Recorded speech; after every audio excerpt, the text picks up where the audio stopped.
तो शुरुआत में हम देखते हैं छोटे डैनी रैंड को, जो अपनी मोम के साथ हिमालय जा रहा था। वो लोग प्लेन में थे, मगर तभी अचानक उनके प्लेन में कोई गड़बड़ी हो गई, जिससे वो तबाह हो जाता है। इस हादसे में सब मारी गई थी सिवाय डैनी के, क्योंकि वो बच गया था। फिर दो मास्टर्स ने आकर उसकी जान बचाई और वो उसे खुफिया शहर में ले गए, जिसका दरवाजा हर 15 सालों के बाद खुलता है। फिर 15 साल वहाँ गुजारने के बाद वो वापस अपने शहर आता है और सीधा जाता है अपनी कंपनी में, जिसका नाम था रैंड कंपनी। सबको यही लग रहा था कि डैनी तो मर चुका है, इसीलिए कोई उसे नहीं पहचान रहा था। इसके अलावा न उसने ढंग के कपड़े पहने थे और न ही पाँव में जूते थे, तो इस वजह से धक्के देकर उसे वहाँ से निकाल दिया जाता है। वो जब दोबारा अंदर जाने लगता है तो गार्ड्स उसे रोकने की कोशिश करते हैं, जहाँ वो अपने कुंग-फू का इस्तेमाल करता है, जो उसने पिछले 15 सालों में सीखा था, जिससे वो उन गार्ड्स को हराकर कंपनी के अंदर आ ही जाता है। यहाँ उसकी मुलाकात अपने सुतीले भाई और बहन से होती है। उन्हें देखकर वो काफी खुश हो जाता है और ये समझाने की कोशिश करता है कि मैं ही डैनी हूँ। 15 साल पहले जहाज तबाह वाला जो हादसा हुआ था उसमें मैं मच गया था, मगर वो लोग उसकी बात का यकीन नहीं करती और गार्ड्स को बुलवाकर उसे बाहर फेंकवा देती है, जहाँ डैनी बेघर लोगों के साथ पार्क में रहता है। हालांकि वो परेशान था, मगर फिर भी वो उदास नहीं होता, बल्कि अपने मोबाइल में गाने सुन रहा होता है। फिर अगले दिन वो अपने कुंग-फू की प्रैक्टिस कर रहा था, मगर तभी एक लड़की उसे भिखारी समझकर भीख दे देती है। मगर जब डैनी उसे देखता है तो वो उसे काफी पसंद आती है, इसीलिए वो उससे बात करना चाहता है। उस लड़की का नाम कॉलिन था, जो एक चाइनीज लड़की थी और मार्शल आर्ट क्लास की पर्ची हर जगह पर लगा रही थी। डैनी फिर उससे बात करता है और जॉब मांगते हुए कहता है कि मैं मार्शल आर्ट और कुंग-फू में काफी माहिर हूँ, तो मुझे रख लो, मैं काफी अच्छे से सबको सिखाऊंगा और ट्रेन करूंगा, जिससे तुम्हारा बिजनेस भी डबल हो जाएगा। जिस पर वो मना कर देती है, कहती है ये मेरा बिजनेस है, ना कि तुम्हारा, तो तुम इस बारे में मत सोचो। इसके बाद उसका सुतीला भाई एक खुफिया जगह पर जाता है, जहाँ उसके डैड होते हैं, और ये बात काफी अजीब थी, क्योंकि उसके डैड तो कुछ सालों पहले कैंसर की वजह से मर गए थे। मगर सच तो ये है कि वो मरी नहीं थी, बल्कि किसी वजह से वो बच गई थी और पीछे से अपनी कंपनी को चला रही थी, मतलब किसी की भी नजर में आए बगैर। जो बात उसे यानी इसकी बेटी को बिल्कुल भी पसंद नहीं है। वो यहाँ अपने डैड को अपने सुतीले भाई डैनी के बारे में बताता है। फिर डैनी अपने सुतीली बहन से मिलने जाता है, जहाँ वो उसकी चाय में कुछ मिला देती है, जिससे वो बेहोश हो जाता है। और फिर अगले सीन में उसकी आँख एक मेंटल हॉस्पिटल में खुलती है, जहाँ डॉक्टर उससे हिमालय के बारे में पूछते हैं। यानी जब वो अपनी माँ के साथ जा रहा था, तो वो उन्हें हिमालय की तो नहीं, बल्कि उस खुफिया शहर और कुंग-फू के बारे में बताता है, जो सुन डॉक्टर उसे पागल समझते हैं। अब डैनी को फोन करने की इजाजत दे दी जाती है, और क्योंकि उसके पास सिर्फ उस चाइनीज लड़की इन्हीं कॉलिन का ही नंबर था, तो वो उसी को ही फोन करता है और मदद मांगता है, मगर वो उसकी मदद करने, उसे छुड़वाने से साफ साफ मना कर देती है। फिर डैनी का सुतीला भाई कॉलिन के पास जाकर उसे एक पेपर पर साइन करने का कहता है, जिसमें लिखा था कि डैनी ने मुझे धमकी दी है मारने की, जिसके बदले मैं तुम्हें मार्शल आर्ट स्कूल के लिए बहुत सारे पैसे दूंगा, जिसके लिए वो साफ साफ मना कर देती है। अब इस सारी सूरत हाल पर उसे शक होता है, इसीलिए वो डैनी से मिलने जाती है। अब डैनी की सुतीली बहन को भी इस बात पर शक था कि यही असल डैनी है, इसीलिए वो उसे बहुत सारे बंडिस बेचती है, जो बचपन में हम खाया करते थे। डैनी उन बंडिस में से ब्राउन रंग की सारे बंडिस निकाल देता है, जो उसकी बचपन की आदत थी, जो देखकर उसकी बहन को पता चल जाता है कि ये असली डैनी रैंड है। उधर डॉक्टर्स को भी लग रहा था कि ये असल डैनी है, मगर वो तो अभी भी बार बार उन मास्टर्स और खुफिया शहर की बातें कह रहा था, तो डॉक्टर्स को मशकूक लगता है, इसीलिए वो उसे यहाँ से जाने नहीं देती। ये सारी चीजें डैनी के सुतीले डैड भी कैमरास के जरिए देख रहे थे। उसे डैनी अपनी कंपनी के लिए खतरा लग रहा था, तो वो उसे उठवाने के लिए अपने कुछ गुंडे भेजती है, मगर वो उनसे काफी लड़ता है और अपने कुंग-फू स्टाइल में उन्हें काफी मारकर हरा देता है। जिसके बाद वो अपनी आयरन फिस्ट वाले स्टाइल से मुक्का मारकर हॉस्पिटल का दरवाजा तोड़ देता है और वहाँ से भाग जाता है। जिसके बाद वो सीधा जाता है कॉलिन के स्कूल, उसे भी वो कराटे में हरा देता है, वो भी बड़ी आसानी से, जिस बात से कॉलिन काफी खुश हो जाती है और उसे कुछ कपड़े और यहाँ रहने की इजाजत दे देती है, जिसके बाद वो अपनी सौतेली बहन से मिलने जाता है, जहाँ वो उसे 100 मिलियन की ऑफर देती है। साथ ही ये भी कहती है मगर तुम्हें अपना नाम बदल कर रहना होगा ताकि तुम कंपनी के लिए कोई मुसीबत, कोई खतरा न बन सको। मगर डैनी को ये बात बिल्कुल भी पसंद नहीं आती और वो एक लॉयर यानी एक वकील से मिलता है, और क्योंकि वो भी पहले रैंड कंपनी में काम करती रही तो डैनी उसे जानता है। वो उसे कुछ ऐसे सवाल पूछती है जो सिर्फ डैनी को ही पता थी, और जब वो उन सवालों की ठीक जवाब देता है तो उसे ये बात कंफर्म हो जाती है कि यही असली डैनी है। अब ये लॉयर डैनी की मदद करने वाली थी ताकि कंपनी वापस डैनी को मिल जाए, और ये बात भी सबके सामने वो ले आए कि ये असली डैनी रैंड है। लेकिन उसका सौतेला भाई अपने गुंडे भेजकर वो सारे क्लोज सबूत मिटा देता है, जिससे ये बात साबित होती कि ये असली डैनी है। मगर डैनी को यहाँ मदद मिल जाती है अपनी सौतेली बहन की तरफ से। उसकी बहन ने उसके लिए एक चीज बनाई थी जिस पर डैनी की उंगलियों के निशान थे, जो अब वाले डैनी से मैच हो जाते हैं, और आखिरकार ये बात साबित हो ही जाती है कि यही असली डैनी है। जिसके बाद उसे कंपनी का आधा हिस्सा मिल गया था और वो बन गया था रैंड कंपनी का मालिक, जिस वजह से उसे आलीशान घर और ऑफिस भी दिया जाता है। रैंड कंपनी एक काफी बड़ी कंपनी थी क्योंकि वो बहुत सारे बिजनेस करती है और दवाइयाँ भी बनाती है। वो लोग बिजनेस से बहुत सारे पैसे कमाती है जो बात डैनी को बिल्कुल भी पसंद नहीं आती। सारे सूरत हाल को देखते हुए वो दवाइयों की कीमतों में कमी कर देता है, जो बात किसी को भी पसंद नहीं आती। अब उसका सौतेला भाई अपने डैड से मिलने जाता है, जहाँ डैनी भी उसका पीछा करता है, मगर वहाँ हर जगह पर सिक्योरिटी थी, इसीलिए वो खिड़की के जरिए जाने लगता है। यहाँ उसके भाई को गलतफहमी होती है, इसीलिए वो उसे धक्का देता है, जिससे डैनी बाहर जाकर गिरता है। मगर जब उसे होश आती है तो उसका सौतेला भाई उसे गले से लगा लेता है और उस खुफिया जगह पर ले जाता है जहाँ उन दोनों के डैड थे। यहाँ डैनी उससे पूछता है, डैड आप जिंदा कैसे हुए? जिस पर वो कहते हैं मुझे हैंड ने जिंदा किया था, जो बहुत सारे खतरनाक निंजास का लीडर है। उन्होंने मेरा कैंसर का इलाज किया और बदले में मुझे ब्लैकमेल करके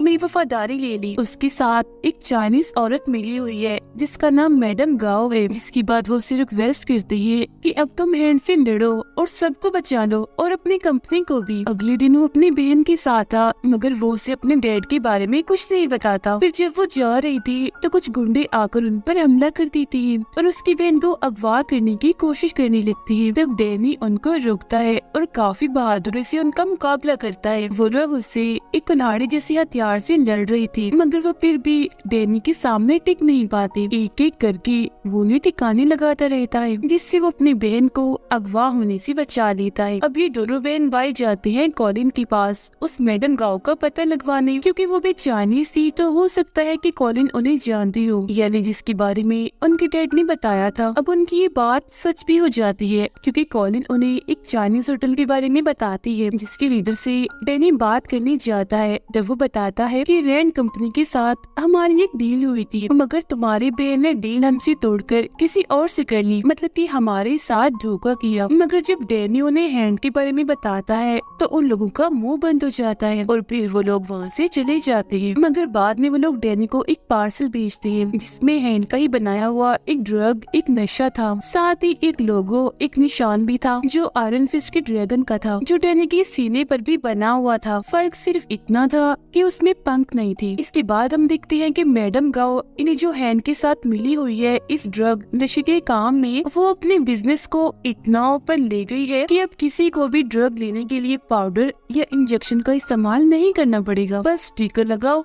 और नशा ले लो। इसके बाद डैनी अपने भाई के पास जाकर उसे भी ये ड्रग नशे वाली बात बताता है, जो सुनकर उसका भाई कहता है ऐसा करती है मैं कंपनी संभालता हूँ और तुम ये हैंड वाला, निंजा वाला, इन्हें ड्रग्स वाला मसला सुलझाओ। डैनी अब कॉलिन से मिलने जाता है, जहाँ उसकी मुलाकात एक लड़की से होती है जो एक नर्स थी। इस वक्त वो कॉलिन से कराटे सीखने आई थी। डैनी उन दोनों को रात के खाने पर बुलाता है और उन्हें अपने साथ शामिल होने की ऑफर करता है, जिस पर वो दोनों मान भी जाती है और अब ये लोग मिलकर उस ड्रग की तलाश में निकल जाते हैं। वो लोग ड्रग्स हर जगह ढूंढते हैं जो उन्हें नहीं मिलते, मगर एक खुफिया जगह पर डैनी को एक केमिस्ट मिल जाता है और ये वही है जो ड्रग्स वाले स्टिकर बनाता है। डैनी उसकी गार्ड से लड़ता है, जिस दौरान गलती से चाकू उस केमिस्ट को ही लग जाता है, जिसके बाद ये उस केमिस्ट को कॉलिन के स्कूल लाते हैं और क्योंकि उनके साथ वो नर्स थी तो वो उसकी मरहम पट्टी करके उसे बचाने की कोशिश करती है। केमिस्ट बताता है कि मैं ये ड्रग वाले स्टिकर इसलिए बना आता हूँ क्योंकि मैडम गाओ के पास मेरी बेटी है जिसे उन्होंने हॉस्टेज यानी बंदी बनाया हुआ है। अब डैनी मैडम गाओ से मिलने जाता है। इन्हीं वही चाइनीज औरत, ये दोनों पानी में हाथ डालकर वादा करती हैं कि हम दोनों लड़ाई करेंगे और जो भी हार गया वो चुपचाप हार मानकर ये शहर छोड़कर चला जाएगा। अब कुंफू की दुनिया में पानी में हाथ डालने वाला ये पक्का वादा होता है जिसे कोई भी नहीं तोड़ सकता। लड़ाई के पहले मैच में दो निंजास डैनी से लड़ने आते हैं। डैनी बड़ी तेज स्पीड से उनसे लड़ता है और अपने कुंफू का इस्तेमाल करके उन्हें हरा देता है। दूसरा मैच होता है एक लड़की के साथ जो उसे अपने जाल में फंसा कर जहर देने की कोशिश करती है, मगर डैनी उसकी चाल समझ गया था, इसीलिए टांग मार कर वो उसे भी ढेर कर देता है, मतलब हरा देता है। अब तीसरा मैच एक रॉड वाले आदमी के साथ होता है जो काफी बहादुर था। वो रॉड की मदद से जैसे उस पर हमला करता है तो डैनी अपनी आयरन फिस्ट वाले स्टाइल में मुक्का मार कर उसके रॉड को तोड़ देता है। उसके हाथ में पीले रंग की रोशनी थी जो उसकी आयरन फिस्ट की पहचान थी। वो उसे फिर जैसे हराने वाला होता है तो मैडम गाओ उस हॉस्टेज लड़की को सामने ले आती है। वो कहती है अगर तुम ना हारे और तुमने मेरे बंदे को हरा दिया तो मैं केमिस्ट की बेटी यानी इस हॉस्टेज लड़की को मार दूंगी। तब ना चाहते हुए भी डैनी को हारना ही पड़ता है सिर्फ उस लड़की के लिए, जिसका मतलब ये था कि उस गांव ने अपना वादा तोड़ दिया था और पक्कीवादी वाली सारी बात बकवास है। अब डैनी को गांव पर इतना गुस्सा आता है कि उस पर हमला करने के लिए जाता है, मगर गांव कोई आम औरत नहीं थी, उसके पास भी शक्तियाँ थी जिनका इस्तेमाल करके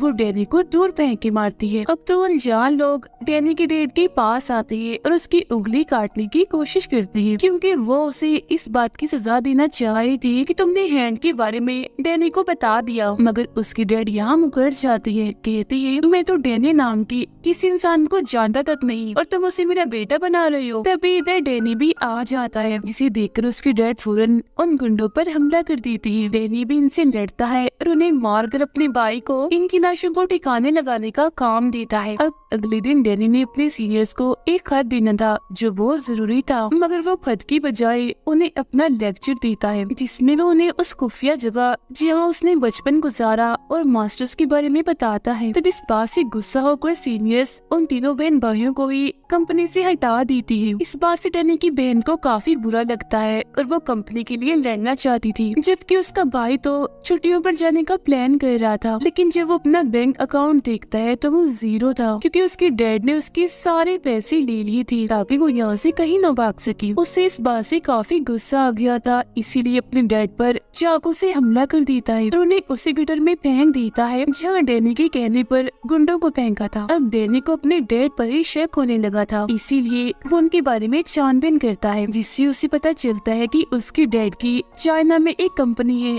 जो अभी हैंड चला रहा है। जिसके बाद वो प्लेन के जरिए चाइना पहुंचकर सीधा उस कंपनी में आ जाती है। यहाँ पर मैडम गाओ भी थी। अब कॉलिन एक औरत के साथ बड़ी जबरदस्त तलवारबाजी कर रही थी जिसके अंदर बार बार कॉलिन ने उसे हरा रही थी। डैनी भी एक आदमी से लड़ता है और उसे काफी मारता है, फिर वो उन्हीं की तलवारों को उनमें ही घुसाकर मार देता है। उन सबकी लाशों को देखकर डैनी समझ जाता है कि मेरी मॉम की मौत की जिम्मेदार गाओ ही है, इसीलिए पायलट को ड्रग दिया था जिससे प्लेन उसे संभला नहीं और वो तबाह हो गया। ये जानकर तो डैनी को इतना गुस्सा आ गया था कि वो अपने आयरन फिस्ट वाली अंदाज में जोर से दरवाजे पर मुक्का मारता है। वो सीधा जाता है मैडम गाओ के पास और अभी उसे हॉस्टेज बना लेता है, मतलब कि उसे पकड़ लेता है। अब 3 दिन के बाद गटर में हलचल होती है जहाँ से जिंदा होकर डैनी और उसके सौतेली बहन भाई की डेड बाहर आती है, जो काफी अजीब लग रहा था कि पता नहीं जब से हैंड ने उन्हें ठीक किया वो तो जैसे अमर बन गई, मर ही नहीं रही थी। वो बाहर आकर सीधा जाते हैं अपने बेटे यानी डैनी की भाई के पास और उसे कहते हैं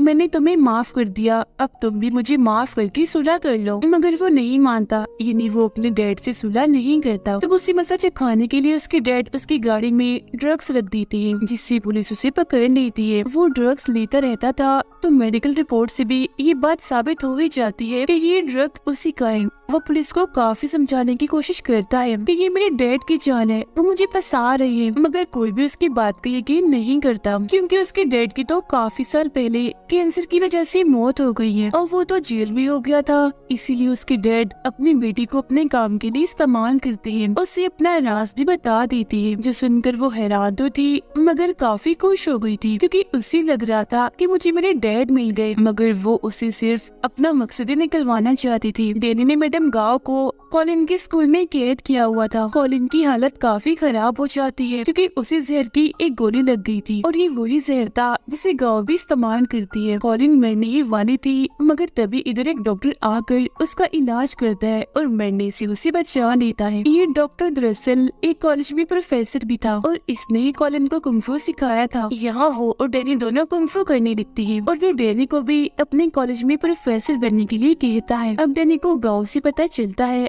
कि ये डॉक्टर ठीक नहीं है क्योंकि ये भी हैंड के लिए काम करता है। ये सुनकर डैनी को काफी अजीब लगता है, इसीलिए वो उनके सिस्टम को चेक करने जाता है जहाँ उसे बहुत सारे कंप्यूटर्स मिलते हैं। उसे समझ नहीं आता कि ये यहाँ क्यों है, मगर वो ये सोचकर उन्हें तोड़ने लगता है कि ये हैंड की हैं तो बुरे ही होंगे। मगर तभी इधर वही डॉक्टर आ जाता है, कहता है ओ पागल ये क्या किया, मेरी सारी फेवरेट मूवीज थी इसमें जिसे तुमने तोड़ दिया। जिसके बाद इन दोनों में लड़ाई होने लगती है। जिस लड़ाई के दौरान यहाँ एक लड़का आ जाता है जो दरअसल डैनी का ही साथी था, इसीलिए वो उसके साइड से डरने लगता है। ये असल में डैनी के साथ उसी खुफिया जगह में रहा है। वो वह डॉक्टर की बहुत सारे गुंडों को मारते हैं मगर जब यहाँ से निकलने की कोशिश करते हैं तो सारे दरवाजे बंद कर दिए गए थे, इसीलिए वो यहीं फंस जाते हैं। अब डॉक्टर अपने बहुत सारे कुंफू के माहिर लोगों को डैनी से लड़ने भेजता है। डैनी भी यहाँ अपनी आयरन फिस्ट को ऑन करने की कोशिश करता है मगर अब की बार आयरन फिस्ट वाला रूप उसके अंदर नहीं आता। मगर फिलहाल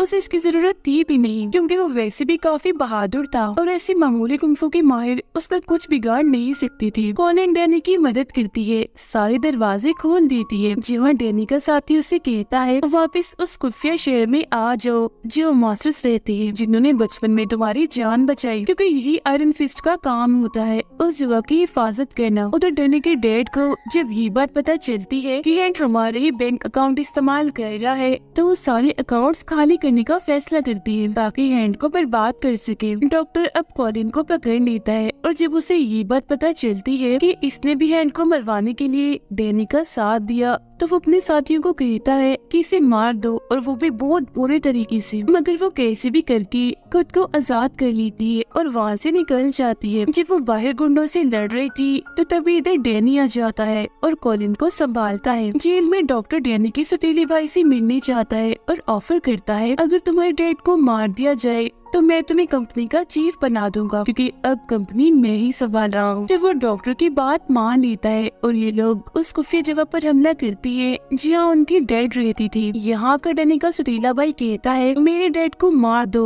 लेकिन मेरी बहन को कुछ मत करना। तब डॉक्टर उसकी बहन की तरफ गन से इशारा करता है और गोली चलाते हुए कहता है ये वाली बहन, जिससे जाहिर है गोली चलने से उसकी मौत हो जाती है। इसके बाद डॉक्टर डैनी को वीडियो कॉल करके वहाँ की सारी सूरत हाल दिखाता है, मतलब कि उसकी सौतेली फैमिली कितनी बुरी है। ये देखकर डैनी खुद को उसके हवाले कर देता है कि मैं कितना पागल था, अपने सौतेले बाप बहन भाई जितने बुरे लोग थे उन्हें बचाने की कोशिश कर रहा था, उनका साथ दे रहा था। अब डॉक्टर डैनी को मारना नहीं बस उसकी शक्तियाँ लेना चाहता था, इसीलिए वो उसे अपने साथ लेकर जा रहा होता है। मगर तभी इधर डैनी का साथी आकर उसकी जान बचा लेता है। वो सभी गुंडों से काफी लड़ता है। कॉलिन और डॉक्टर के बीच भी काफी लड़ाई होती है। हालांकि वो उसकी स्टूडेंट थी मगर फिर भी वो जीत जाती है और डॉक्टर को हरा देती है। लेकिन वो डॉक्टर को जान से नहीं मार पाती क्योंकि उसके अंदर भी सुपर हीरो जैसी ताकतें हैं। मगर तभी इधर डैनी का साथी आकर डॉक्टर के सीने में चाकू मार देता है और कहता है तुम इसकी स्टूडेंट हो इसीलिए नहीं मार रही, मगर मेरा इसी कोई वास्ता नहीं है। अब डैनी का वो साथी वापस उसे उसके साथ चलने का कहता है मगर वो जाने से मना कर देता है, इसीलिए दोनों के बीच थोड़ी बहुत लड़ाई होती है। मगर फिर बाद में उनके बीच ये फैसला होता है कि हम यही इसी शहर में ही रहेंगे। मगर जैसे वो पीछे आते हैं तो देखती हैं कि डॉक्टर की लाश वहाँ नहीं है, वो गायब हो गई है। अगले सीन में कॉलिन और डैनी साथ में ही थे। तभी उसके पास उसके सौतेले भाई का मैसेज आता है जो कहता है जल्दी करो यहाँ से निकलो। अब इससे पहले वो कुछ समझ पाता तभी कुछ कमांडो आकर इन पर हमला कर देते हैं। मगर यहाँ दोनों ही अपनी कुंफू की महारत का इस्तेमाल करके सभी को काफी मारते हैं और आखिरकार बच जाते हैं। अब यहाँ पता चलता है कि हैंड और कोई नहीं बल्कि डॉक्टर था, मगर क्योंकि वो तो मर गया था इसलिए कंपनी संभालने वाला कोई नहीं था। लेकिन फिर सबको हैरान करते हुए यहाँ वापिस ही डैनी का सुटेला बाप आ जाता है। जी हाँ, बिल्कुल, वो मरा नहीं था बल्कि हमेशा की तरह दोबारा से जिंदा हो गया था और सारे उल्टे कामों के पीछे उसका ही हाथ था और वो खुद भी हैंड के साथ मिला हुआ था। सारी सच्चाई जानने के बाद डैनी अपने सुटेले डैड जो असली विलन था उसे लड़ने चाहता है, मगर वो भी चुप बैठने वाला कहाँ था। उसने भी सारी तैयारी की हुई थी डैनी को रास्ते से हटाने की, मगर इसके बावजूद भी डैनी ऑफिस की खिड़की तोड़कर अंदर आ ही जाता है, वो भी अपने आयरन फिस्ट वाले रूप में और बिल्कुल वैसे अंदाज में। पीछे से कॉलिन डैनी के सुतेले भाई को मारने जाती है, मगर वो बच जाता है क्योंकि ठीक वक्त पर वो पीछे मुड़ गया था। अब यहाँ डैनी अपनी फुल ताकत का इस्तेमाल करके जोर से अपना आयरन फिस्ट वाला मुक्का जमीन पर मारता है, जिससे सारे लोग और टूटे हुए शीशे के टुकड़े हवा में उड़ने लगते हैं। उधर डैनी के भाई को भी अपने डैड के खिलाफ सबूत मिल गए थे। उनका सुतेला बाप जब वहाँ से भागने की कोशिश करता है तो डैनी उसका पीछे करता है, जहाँ दोनों एक दूसरे से पाइप के जरिए लड़ते हैं, जिसके बाद डैनी उसे एक तीसरी पाइप में घुसा देता है, मतलब पाइप उसकी आर पार कर देता है। वो जान से नहीं मरता क्योंकि उसके अंदर भी सुपर हीरोज वाली शक्तियाँ थी। जिसके बाद डैनी यहाँ से जाने लगता है, लेकिन क्योंकि उनका बाप विलन है तो वो पीछे से डैनी पर गोली चलाता है, मगर वो अपना आयरन फिस्ट वाला हाथ आगे करके गोली रोक देता है। इसी बीच उसका भाई आकर अपने डैड को गोली से शॉट कर देता है, जिससे वो नीचे जाके गिरता है और वो दोबारा से जिंदा ना हो जाए इसलिए लोग उसे जला देते हैं। जिसके बाद सब कुछ ठीक हो जाता है। डैनी के सुतेले भाई को कंपनी वापस मिल गई थी और अपने जालिम धोखेबाज बाप से उसकी जान छूट गई थी। डैनी की सुतीली बहन को हम देखते हैं जो मरी नहीं थी बल्कि उस गोली से जिंदा बच गई थी और अब वो डैनी के साथी के साथ थी। उनके पास ही डॉग भी बैठी थी जो उनकी बातें सुन रही थी। अब हम डैनी को देखते हैं जो कॉलिन के साथ मास्टर की उसी खुफिया जगह पर जाता है ये चेक करने के लिए कि सब ठीक है ना, मगर वहाँ उसे अपने बहुत सारे मास्टर्स की लाशें मिलती है जो देख उसे बहुत बुरा लगता है और